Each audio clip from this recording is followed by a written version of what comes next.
여러분, 오늘은 정말 뜨겁고 분노가 치밀어 오르는 이야기를 전해드리겠습니다. 대한민국 국민이 낸 세금으로 운영되는 정부가 정작 국민을 위해 일한 것이 아니라 마치 중국의 눈치를 보며 속국처럼 행동한 정황이 드러났습니다. 믿기 힘든 이야기지만 이건 단순한 음모론이 아니라 실제로 감사원 감사와 검찰 수사를 통해 밝혀진 내용입니다. 지금부터 문재인 정부가 어떤 졸속한 짓을 저질렀는지 하나씩 살펴보겠습니다. 시작하기 전에 이 영상이 널리 알려질 수 있도록 좋아요 한 번씩 꾹 눌러주세요.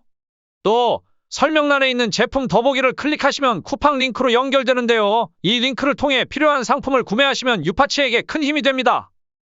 그러니 쿠팡에서 쇼핑하실 때는 꼭 유파치의 쿠팡 링크를 활용해주세요.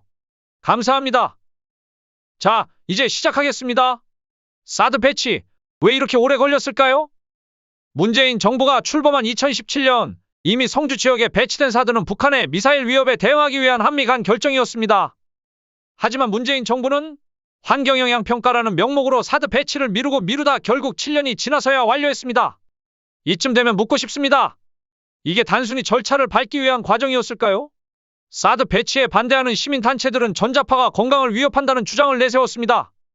하지만 과학적으로 이미 반박된 내용이었죠.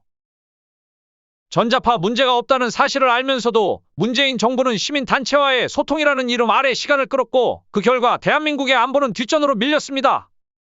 더 충격적인 것은 감사원의 발표에 따르면 문재인 정부가 사드 배치와 관련된 2급 군사기밀을 중국과 반대 단체에 유출했다는 사실입니다.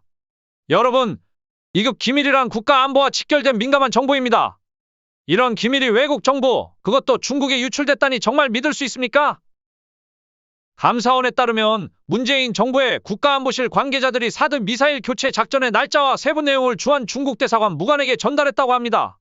이뿐만 아니라 사드 배치에 반대하는 시민단체에도 작전 정보를 제공해 시위를 유도했다고 해요. 나라를 이끄는 정부가 이럴 수 있습니까? 이래도 되는 겁니까?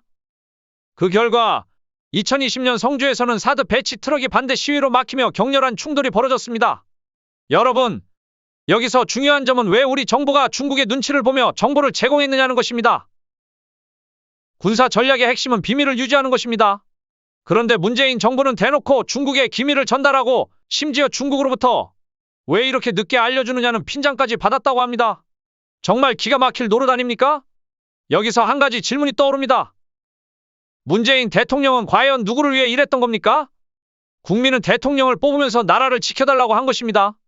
그런데 문재인 정부는 국민의 생명과 안전을 위해 일한 것이 아니라 중국의 기분을 맞추고 자신들과 의견이 맞지 않는 시민을 달래는데 급급했던 것 아닙니까?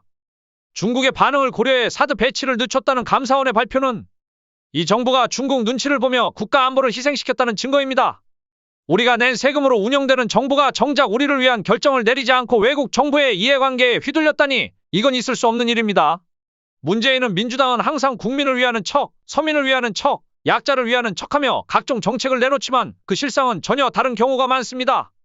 소득주도 성장을 외치며 최저임금을 급격히 올려 소상공인과 취약계층에 더 큰 고통을 안기고 서민 주거 안정을 명분으로 부동산 정책을 남발했지만 결과적으로 집값 폭등과 주거 불안을 초래했습니다.